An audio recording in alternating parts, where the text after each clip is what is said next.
Hello mga ka-query! Bilang isang Filipino na naninirahan sa ibang bansa, alam naman po natin ang struggles ng pagmamanage ng pera o finances natin habang tayo ay malayo sa Pilipinas.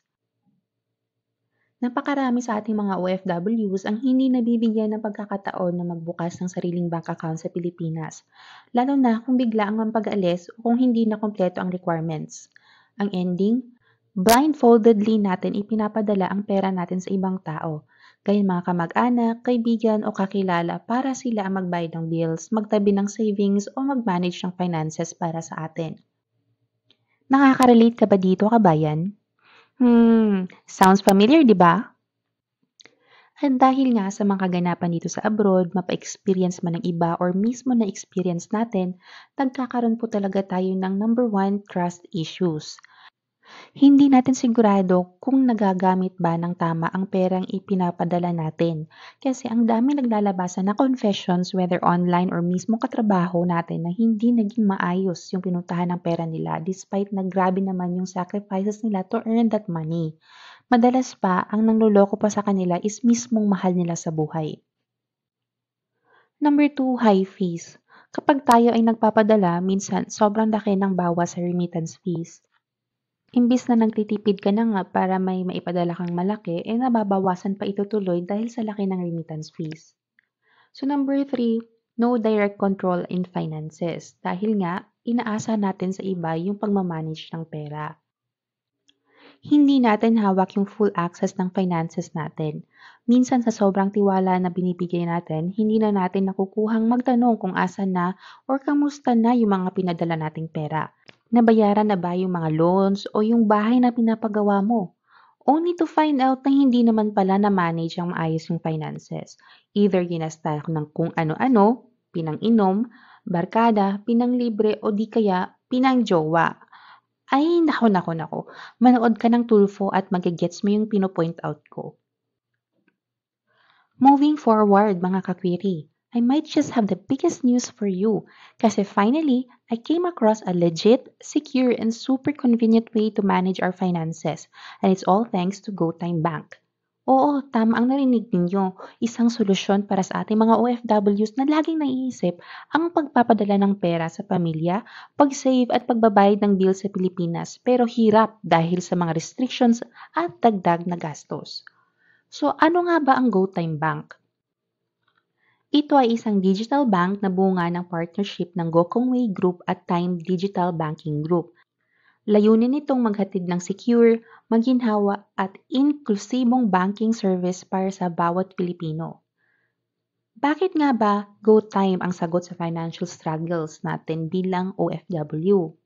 Mga kabayan, kung ikaw ay naghahanap ng secure, convenient at budget-friendly na paraan para i-manage ang finances mo habang nasa abroad, GoTime Bank ang tamang choice. Bakit? Ito ang mga rason na magpapawaw sa inyo. Una, madaling magbukas ng account. Alam mo ba, hindi mo kailangan ng Philippine SIM card para magbukas ng account sa GoTime? Kahit international number ang gamit mo, wala pong problema. Ang kailangan mo lang gawin ay mag-download ng app, puna ng ilang detalye at sa loob ng ilang minuto may GoTime bank account ka na. Napakadali at user-friendly, walang hassle, walang complication. Isipin mo kahit nasa ibang bansa ka, parang nasa Pilipinas lang ang experience mo sa pagbubukas ng account. Number 2, safe and convenient deposits. Pagdating sa pagpapadala ng pera, siguradong secure at mabilis ang GoTime.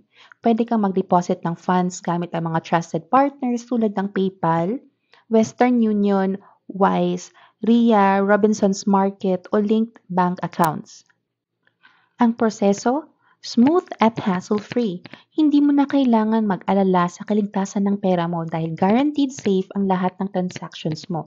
At ang pinakamaganda pa rito, pwede kang mag-top up ng anumang oras. Number 3, walang patong na fees sa transfer. Sino bang hindi napapagod sa mga dagdag na transfer fees? Pero sa GoTime, worry no more. Dahil may unlimited free transfer sa kapwa GoTime accounts. Kapag magpapadala ka sa ibang accounts, may 3 free transfers ka bawat linggo.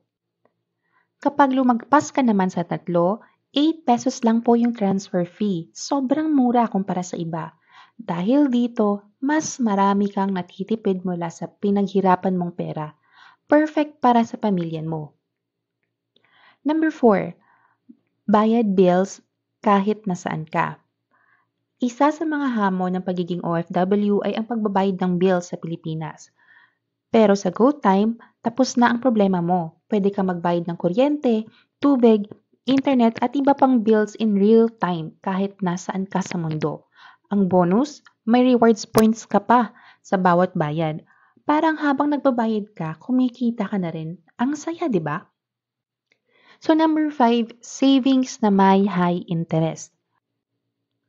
Ito pa ang highlight ng GoTime.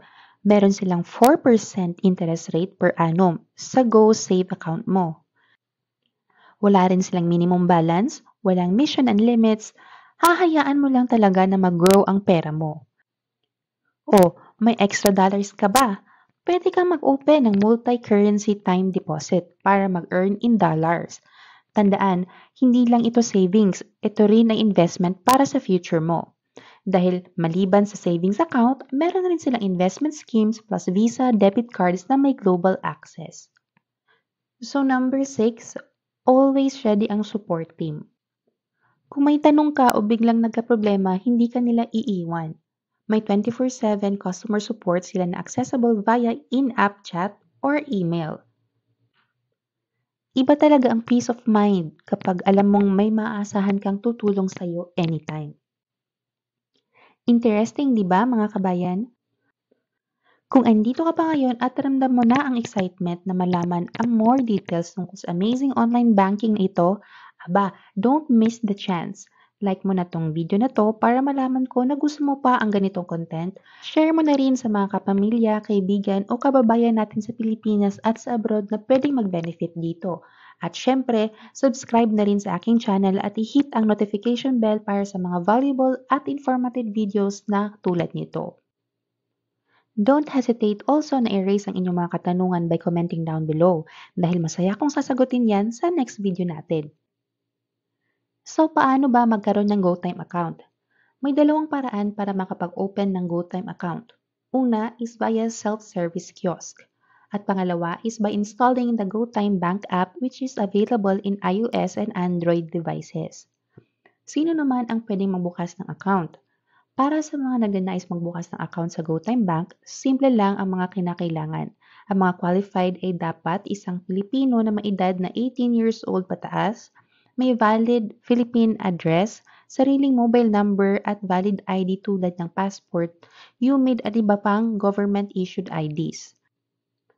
Sa kasalukuyan, ang mga dayuhan at mga individual na sakop ng FATCA, halimbawa mga US citizens, permanent residents or green card holders ay hindi pa kasama sa mga maaaring magbukas ng account. Kapag nagbukas ka ng account sa GoTime Bank, libre po ito. Wala kang kailangan bayaran at kasama na rin dito ang inyong Visa debit card nang walang dagdag na gastos. Ang Visa debit card na ito ay maaari mong gamitin sa mga online transactions mo gaya ng online purchases, bookings, at even international expenses mo. Pagdating naman sa seguridad, ang GoTime Bank ay fully licensed at regulated ng Bangko Sentral ng Pilipinas. Maaari kang magtiwala na ang inyong deposito ay ligtas dahil ito ay insured ng Philippine Deposit Insurance Corporation hanggang sa halagang 500,000 bawat depositor. Pagdating naman sa mga transaction fees, ilan sa mga ito ay maaring may kaakibat na bayarin. Ngunit huwag mag-alala dahil ang lahat ng applicable fees ay malinaw na ipinapakita sa GoTime Bank app bago mo pa kumpirmahin ang anumang transaksyon. Sa ganitong paraan, ikaw ay laging informed at walang sorpresa pagdating sa inyong mga bayarin. From opening an account to managing your savings and even paying bills, GoTime makes everything easy, secure, and affordable.